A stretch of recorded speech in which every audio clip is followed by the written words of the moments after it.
Muscles physiology.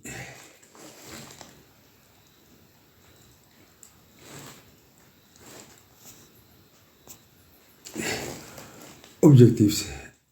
At the end of the chapter, students are expected to list the functions of muscle, define the characteristics of muscles, explain the process of muscle contraction, discuss about the skeletal muscle, compare the three types of muscle, outlines muscle functions, characteristics of muscle tissues, process of muscle contraction, skeletal muscle, muscle metabolism, smooth muscle, cardiac muscle, types of muscles, cells, skeletal muscle, cardiac muscle, smooth muscle.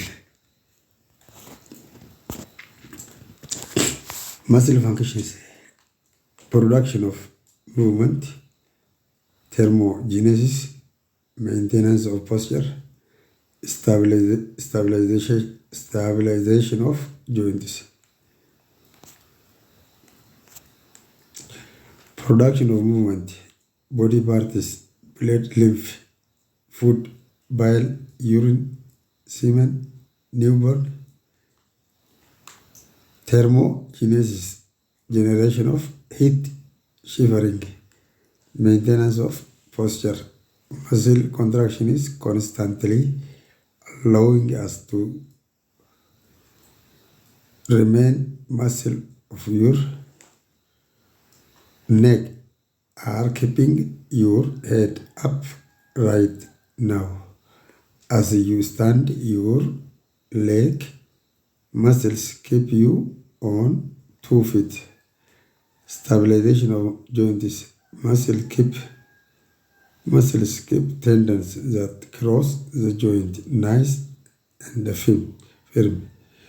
This does a wonderful job of maintaining the integrity of joint. Characteristics of muscle tissue: excitability, contractibility, extensibility, elasticity. Excitability: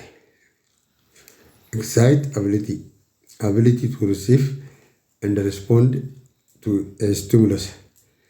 Response is generation of electrical impulses that travels along the plasma membrane of muscle cell. A stimulus could be neurotransmitter, hormone, stretch, change in pH, PCO2 per PO2. Contractibility is ability to shorten favorably when adequately stimulated. The defining property of muscle tissue. Extensibility: the ability to be stretched. Elasticity: the ability to recoil and resume original length after being stretched or contracted. Skeletal muscle structure: sarcolemma, muscle fiber, plasma membrane, T-tubules, transverse tubules, invagination that penetrate through sarcolemma, sarcoplasma, muscle fiber. Cytoplasm has lots of mitochondria, glycogen granules, myofibrils, and the sarcoplasmic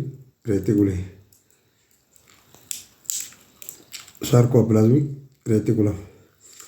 Muscle cell version of the smooth endoplasmic reticulum. Functions as a calcium storage depot in muscle cell. Loose network of this membrane bound organelle surrounds all the myofibrils Myofibrillaris in a muscle fiber. Myofibrils, rod-like structure that extend the length of the cell.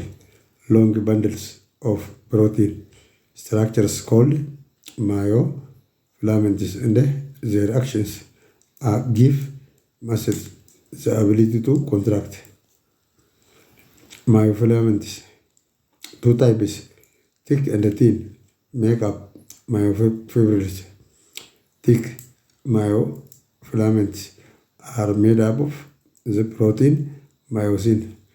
Single myosin protein resembles two golf clubs whose shafts have been twisted about one another. About 300 of these myosin molecules are joined together to form a single thick filament. Myofilaments. Thin filament is made up of actin, thromboyosin, troponin. Actin, thin filament of long helical double strand polymer that resembles string of beads. Globular protein. On each actin subunit there is a myosin binding site. Tropomyosin, loosely wrapped around actin helix and covering myosin binding site. Troponin, trio of proteins bound to actin and tropomyosin. Sarcomere. Each myofibrils is made up of thousands of repeating individual units, sarcomeres. Each sarcomere is an ordered arrangement of thick and thin filaments.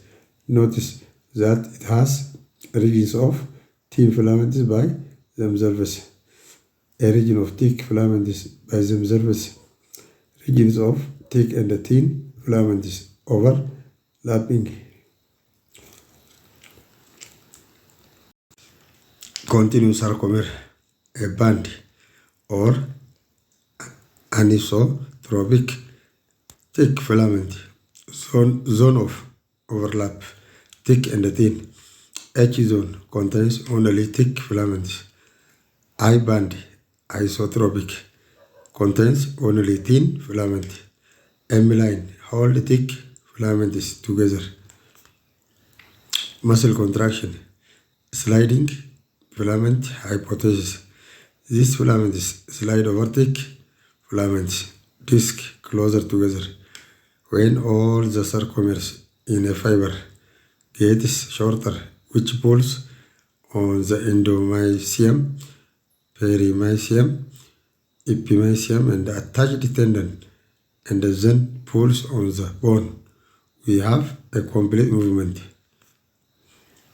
The sliding filament hypothesis. In the process of contraction, what happens to the distance between Z disc lengths of the A band and H zone and the I band? Sliding filaments. All the sarcomeres in a fiber will contract together. This contracts the fiber itself. The number of fibers contracting will determine the force of the contraction of the whole muscle.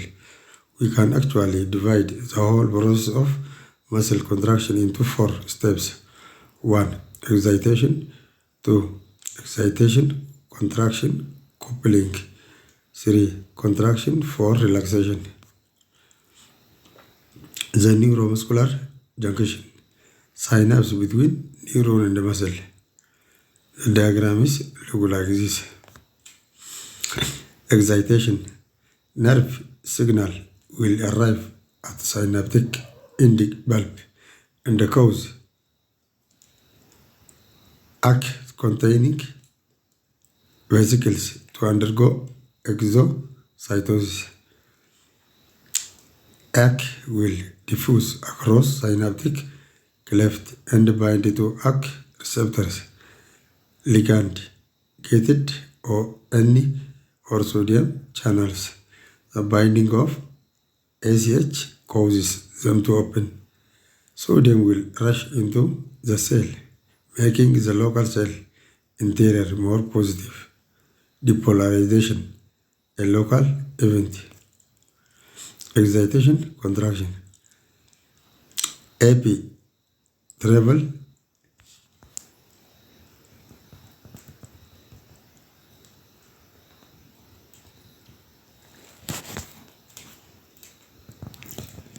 Sarcolemma, going in both directions, away from motor end plate. Since T tubules are simply invaginations of sarcolemma, AP will spread down and through them as well. Excitation, contraction. T-tubular coupling. Excitation, contraction, coupling. T-tubular contains V-sensitive proteins that change the conformation in response to a significant change Vm physically linked to calcium channel in the SR membrane. Upon change in Vm, V sensors change their conformation mechanically, open calcium channel in the SR membrane. SR calcium channel open brief K, but calcium gradient exists. Large amount of calcium enters sarcoplasm. Calcium interacts with two regulatory proteins, troponin and tropomyosin. Two contractile proteins, actin and myosin, can slide the sarcomer, get shortened or contraction. Contraction. Tropomyosin obstructs myosin binding site on G-actin. Calcium binds to troponin. See polypeptide of troponin triad. This changes conformation of troponin, which changes conformation of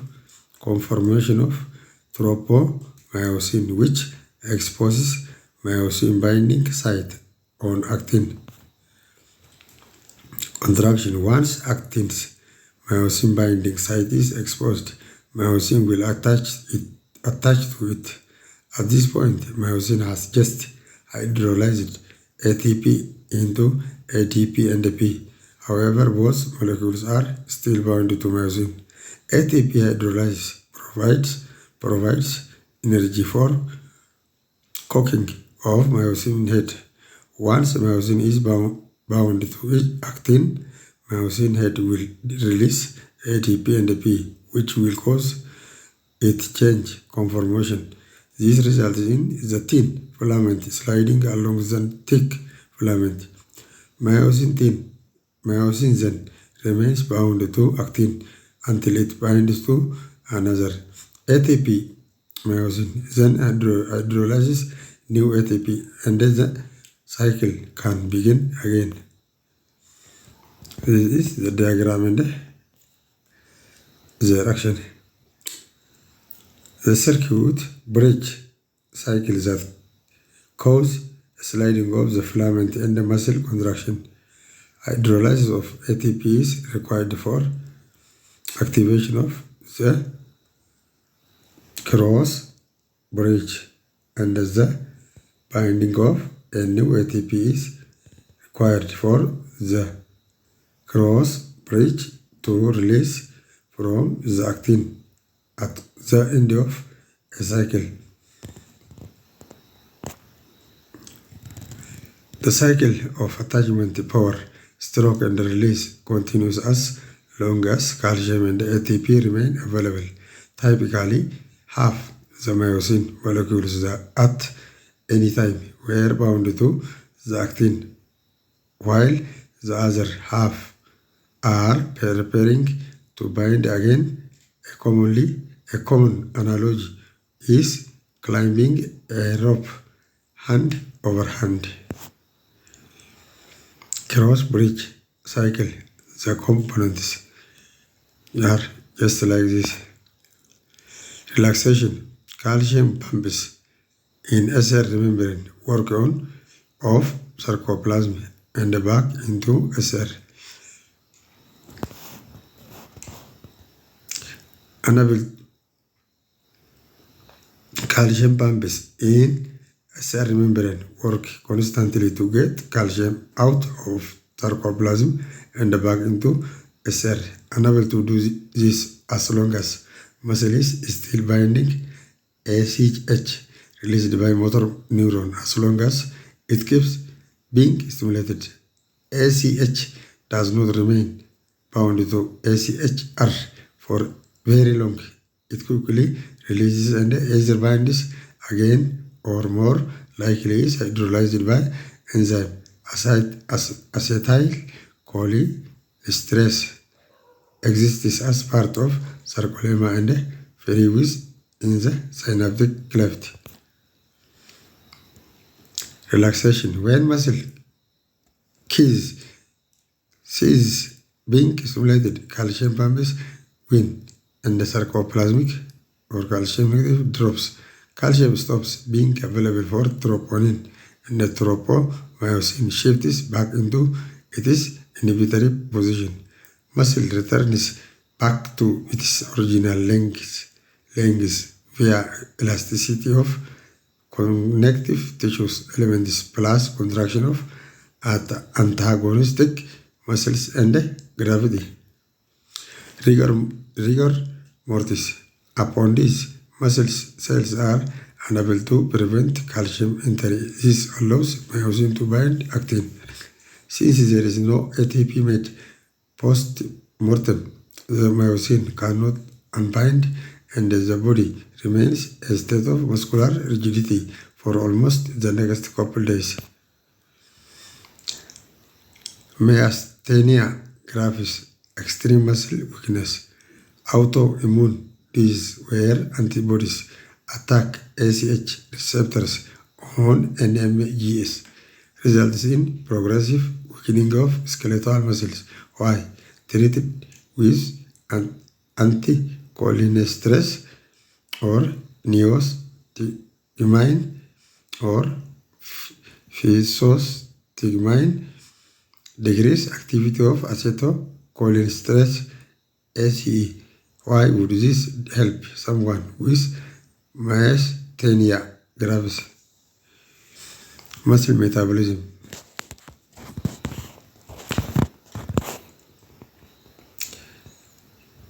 Chemical energy released by hydrolysis of ATP is necessary for muscle contraction and relaxation. Muscle typically store limited amounts of ATP. Resting muscles must have energy stored in other ways. Powers combination of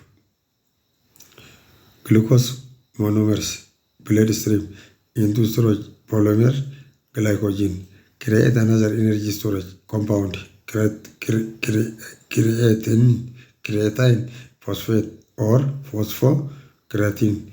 ATP plus creatine equals to ADP plus creatine minus phosphate. As we begin to exercise, we almost immediately use stored ATP for the next 15 seconds, or so we turn into phosphaging system. Phosphaging system dominates in events such as 10-meter rushing movement or lifting weight. Working muscle. After the phosphaging system is depleted, the muscle must find another ATP source. The process of anaerobic metabolism can maintain ATP supply for about 30 to 60 seconds. Anaerobic means without air, and it is the breakdown of glucose without the presence of oxygen. It usually takes a little time for respiratory and cardiovascular system to catch up with the muscle and supply oxygen for Aerobic metabolism. Aerobic metabolism. Anaerobic metabolism is insufficient. Large amount of glucose are used for very small ATP returns. Lactic acid is a toxic and productive whose presence contributes to muscle fatigue. Anaerobic metabolism dominates in sports that requires bursts of speed and activity. Example, basketball. Aerobic metabolism occurs in mitochondria. Pyruvic acid from glycolysis is 1,1 substrate also utilizes fatty acid and amino acids. Aerobic respiration yields 36 ATP per molecule of glucose. During rest and light to moderate exercise, aerobic metabolism contributes 95% of ATP. Muscle fatigue. Physiological inability to respond to a stimulus. Temporary inability of an organ or body part, muscle, nerve cell to respond to a stimulus and function normally after continuous activity or stimulation results primarily from a relative deficit of ATP. Smooth muscles. Involuntary non-striated muscle tissue are smaller, 1 up to 5 micrometer in diameter and 20 up to 500 micrometer in length, are uninucleate, contain one centrally placed nucleus, lack any visible striations. Lack T-tubules, but it is analog convolvuli, have a scanty sarcoplasmic reticulum, innervated by the autonomic nervous system, unlike skeletal muscle, which is innervated by the somatic nervous system. Only the endomysium is present, not perimysium or epimysium occurs within almost every organ, forming sheets, bundles, or sheaths around the other tissues. Cardiovascular system. Smooth muscles in blood vessels regulates blood flow through vital organs, also helps regulate blood pressure. Digestive systems, rings of smooth muscles called sphincters, regulate movement along internal passageways. A smooth muscle lining the passageways alternates contraction and relaxation to propel matter through the alimentary canal. Integumentary system regulates blood flow to the superficial dermis, allows for piloerection. Respiratory system alters the diameter of the airways and changes the resistance to airflow. Urinary system, sphincters regulates the passage of urine. Smooth muscle contraction move urine into and out of urinary bladder. Reproductive system, females assists in the movement of the egg and of sperm through the female reproductive tract, plays a large role in childbirth. Males allows for movement of sperm along the male reproductive tract, erection and ejaculation. No Z disc. Instead, thin filaments are attached to protein structures, dense bodies, which attach to the sarcolemma.